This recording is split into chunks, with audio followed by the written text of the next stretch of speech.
Maintenant, on va voir comment est-ce qu'on peut se servir des solutions aqueuses et des ions en solution aqueuse pour faire ce qu'on appelle de l'analyse qualitative. L'analyse qualitative, si on regarde le mot, il y a analyse, c'est-à-dire qu'il faut analyser quelque chose, il faut faire des observations et en tirer des conclusions. Et c'est des observations qui vont être qualitatives, c'est-à-dire que tu ne mesureras pas ce qui est observé, tu vas juste l'observer et en prendre des propriétés physiques qualitatives et te servir de ces propriétés physiques qualitatives pour identifier la solution. Donc, le but et l'objectif de l'analyse qualitative, c'est de permettre d'identifier les éléments, les ions et les composés dans un échantillon, ici d'une solution aqueuse ou peut-être d'un solide. La manière d'établir si les ions sont présents, c'est d'observer trois différentes propriétés physiques qualitatives. La couleur obtenue par le test de la flamme, la couleur d'une solution aqueuse contenant ces ions ou ce composé ionique, et la possibilité de formation d'un précipité. Si on commence avec le test de la flamme, donc le test de la flamme sert à identifier les ions métalliques. Donc, si c'est un mot très clé et important, c'est pour ça que je l'avais souligné. Les ions métalliques, c'est-à-dire que ça doit être des ions et ça doit être des métaux. Ça veut dire que lorsqu'on parle des ions métalliques, ça serait par exemple Ici, on a mis les symboles des éléments, mais on n'a pas indiqué les ions. Mais ici, on parle vraiment des ions. C'est l'ion bore, c'est l'ion barium, l'ion calcium 2+, l'ion césium, l'ion cuivre 1+, l'ion cuivre 2+, l'ion fer, donc 3+, et ainsi de suite. C'est-à-dire que ce n'est pas les éléments lui-même, c'est les ions qui sont formés de ces éléments-là.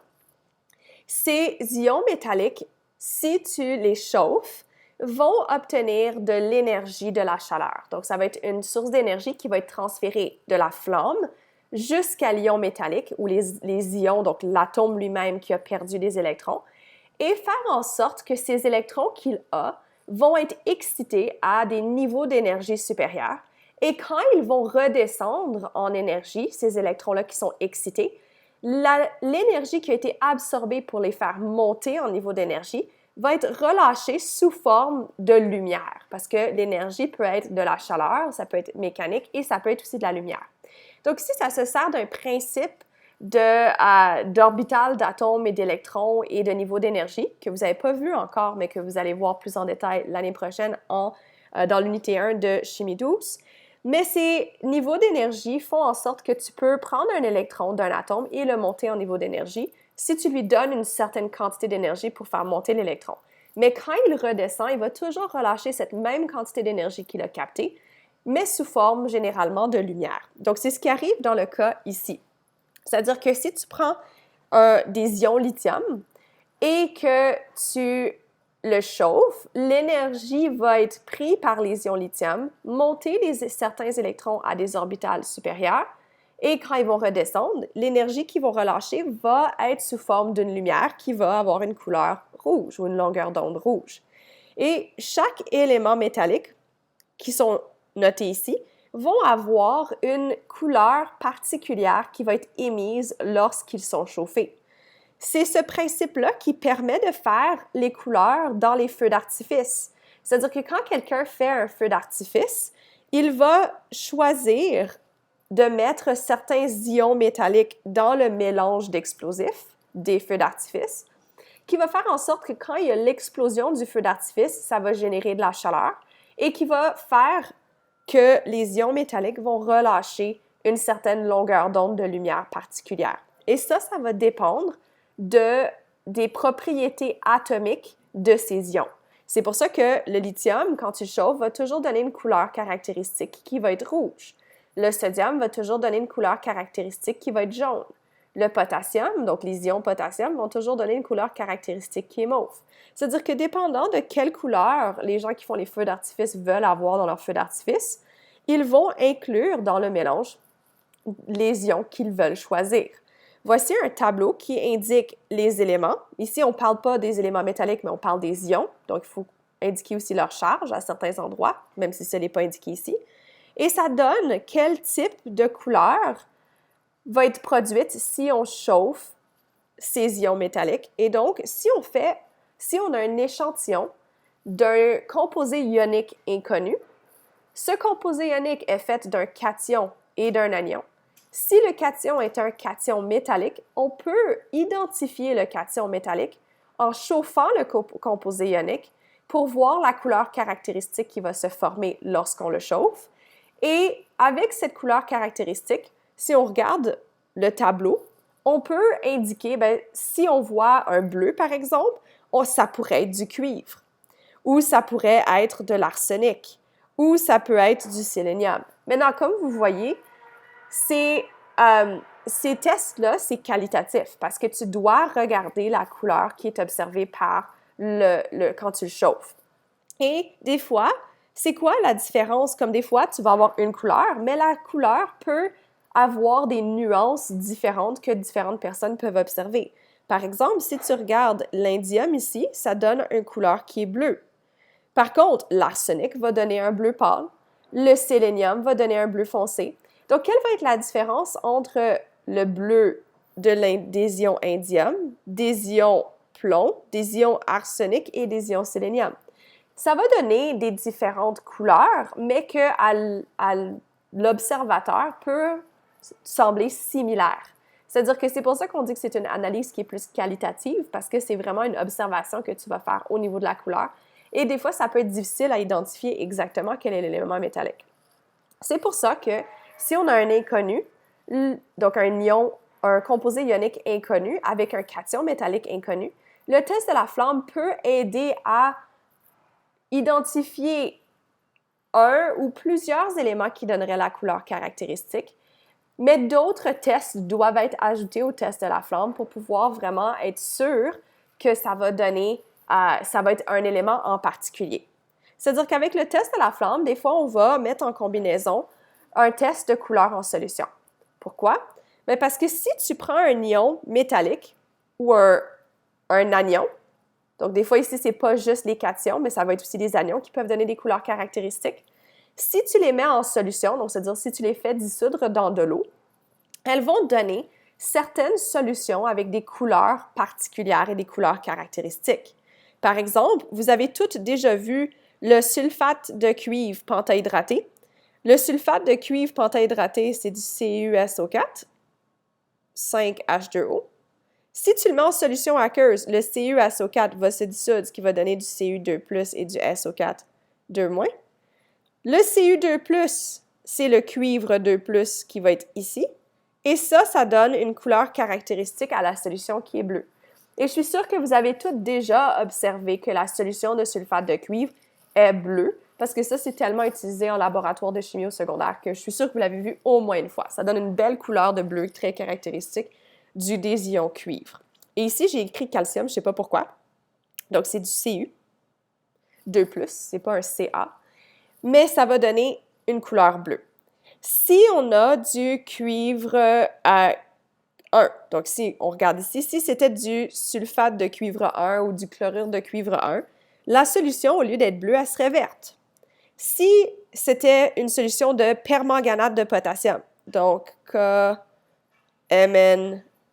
KMnMnO4, donc ça c'est le permanganate de potassium, parce qu'elle a les ions permanganate dans la solution, parce que ça c'est soluble, donc ça va donner des ions K plus aqueux plus MnO4 moins aqueux. À cause des ions permanganate, ça va donner une solution qui est violette. Ça veut dire qu'il y a certains composés ioniques, quand tu les dissous en solution aqueuse, vont donner une solution incolore, comme par exemple le sel. Donc, si tu as une solution de chlorure de sodium aqueux, c'est une solution incolore. Par contre, certains composés ioniques vont avoir des couleurs caractéristiques quand tu les dissous en solution aqueuse à cause des propriétés des ions de ces composés ioniques.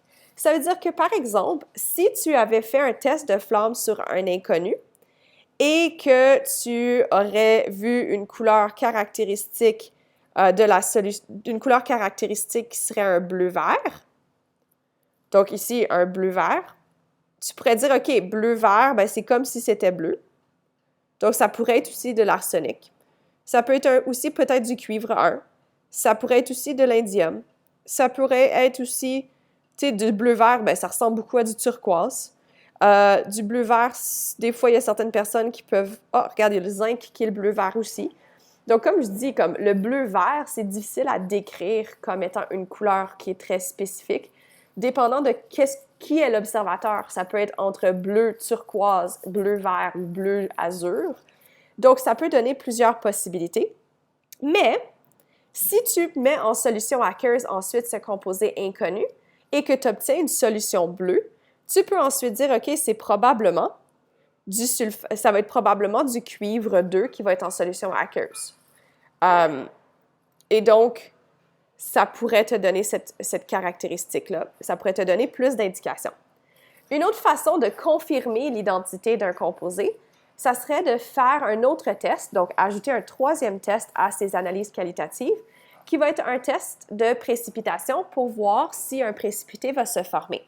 Donc, dans cette situation-là, on va se servir du fait qu'on a un tableau de solubilité que l'on sait comment utiliser. Et si on a plusieurs possibilités pour l'inconnu que l'on a obtenu à l'aide du test de la flamme et à l'aide de la couleur de la solution, donc on a plusieurs possibilités qui font que ça va donner la même couleur de flamme ou la même couleur de la solution. Une autre façon d'identifier certains des éléments qui forment le composé inconnu, ça serait de voir qu'est-ce qui arriverait si tu ferais différentes précipitations. Et dépendant de la combinaison des précipitations, ça va te confirmer le fait que c'est un composant en particulier plutôt que d'autres. Maintenant, le principe de la précipitation, je crois que vous êtes déjà assez confortable avec. Ceci est un tableau qui résume un petit peu ce qui se retrouve ici, mais je crois que vous êtes très confortable avec le tableau de solubilité pour être ensuite capable de l'utiliser pour pouvoir faire des tests pour identifier un inconnu en solution aqueuse. Voici un exemple de comment on peut se servir de l'analyse qualitative pour identifier un inconnu. Donc, lors d'un laboratoire, Mme Blais-Crépeau voulait que tu identifies une solution aqueuse d'un composé inconnu, ionique inconnu. Donc là, on t'indique que c'est un composé ionique. Ici, oublie que, comme on a fait dans un dernier lab parce qu'on ne l'a pas fait, elle te dit que l'inconnu peut être le sulfate de quelque chose ou du fluorure de quelque chose. Donc, elle te donne quand même un anion avec lequel travailler. Lors d'un laboratoire, tu as fait réagir la solution inconnue avec du chlorure de strontium et tu as fait réagir la solution inconnue avec du nitrate de potassium. Et tu as mis tes données dans ton tableau de données. Donc, ça, c'était tes observations avant le mélange et après le mélange. Avant le mélange et après le mélange. Ici, on met des inconnus parce qu'on ne sait pas c'est quoi les composés qui ont été formés, parce qu'on ne connaît pas l'anion et le cation de ton inconnu. Pour ces deux expériences, l'inconnu est le même. C'est pour ça que, si on regarde les deux données ici d'observation, on voit que c'est les mêmes. Si on regarde ce tableau de données, on peut voir à partir de l'inconnu que c'est une solution qui est liquide, transparente, évidemment homogène, et d'une couleur jaune pâle. Si on regarde la prochaine donnée, dans ce tableau-là, on vous indique la couleur de la solution qui contient certains ions. Ici, c'est un exemple très facile parce que je vais juste vous montrer comment ça fonctionne. Je n'ai pas obligé de compliquer les choses trop. Et la raison pourquoi c'est facile, c'est parce que si on regarde dans le tableau, on voit qu'il y a juste une possibilité de cation qui va donner une solution jaune pâle quand ce cation est dissous en solution aqueuse. Et donc, ça va être du fer 3.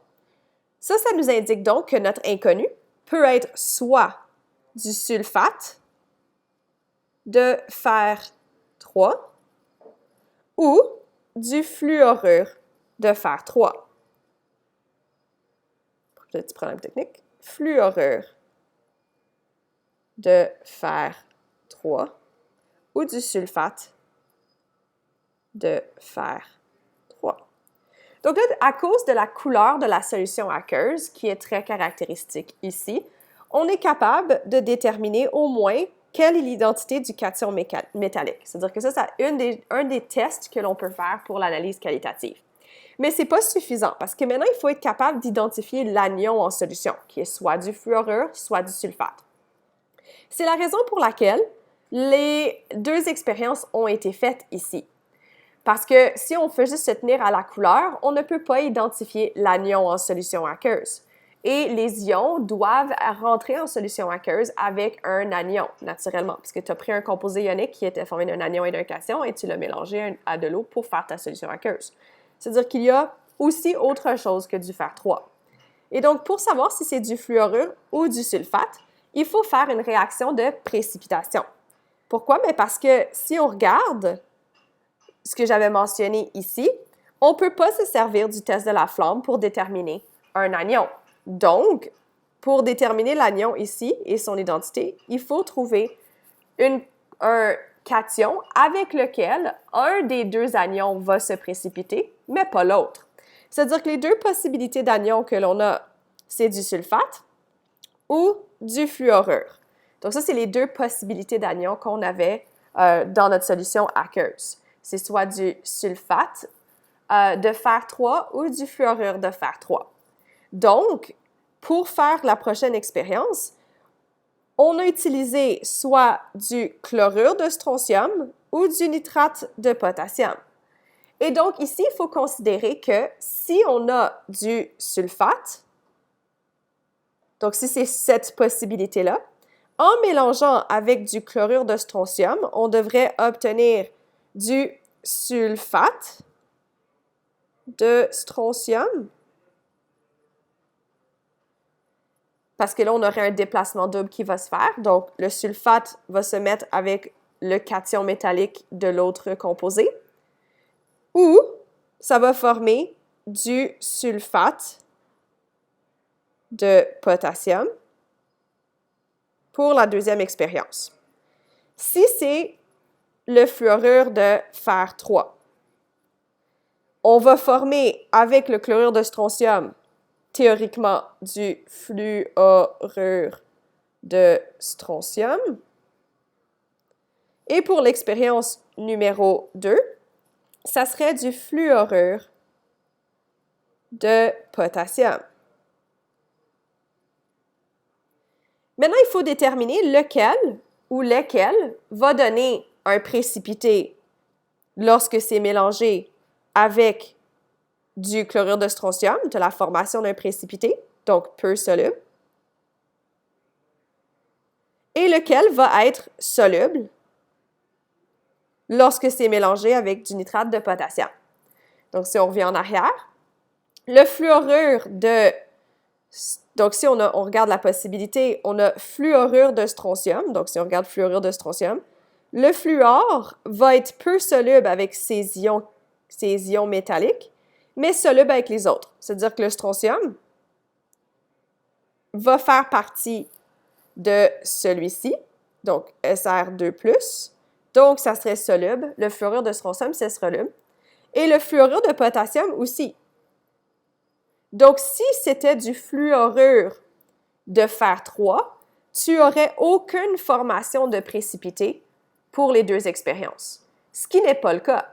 Un des deux a formé un précipité et l'autre n'a pas formé un précipité. Ça veut dire que, étant donné que lui, c'est aqueux et lui, c'est aqueux, ça nous dit que ça ne peut pas être du fluorure de fer 3 parce qu'il n'y a pas la formation d'un précipité. Maintenant, si on confirme avec le sulfate de fer 3, le sulfate avec du strontium est peu soluble. Donc, le sulfate de strontium ici va former un précipité solide, ce qui est confirmé par l'expérience. Et le sulfate de potassium, le potassium, c'est un métal alcalin, donc ça rentre dans toutes les autres, c'est soluble, ce qui veut dire qu'ici, il n'y aurait pas de précipité, ça serait aqueux, ce qui confirme que notre inconnu est bel et bien le sulfate de fer 3. Donc, comme vous pouvez voir ici, je me suis servi des deux méthodes d'analyse qualitative, la précipitation et la couleur d'une solution aqueuse, pour identifier un composé ionique en solution aqueuse, donc le cation métallique et l'anion aussi. Donc, ce serait ce type de problème-là que je pourrais vous poser à l'évaluation sommative pour être capable d'identifier certains composés ioniques en solution aqueuse. Mais c'est possible aussi que je vous donne une expérience dans laquelle vous avez besoin d'utiliser aussi le test de la flamme pour identifier l'inconnu.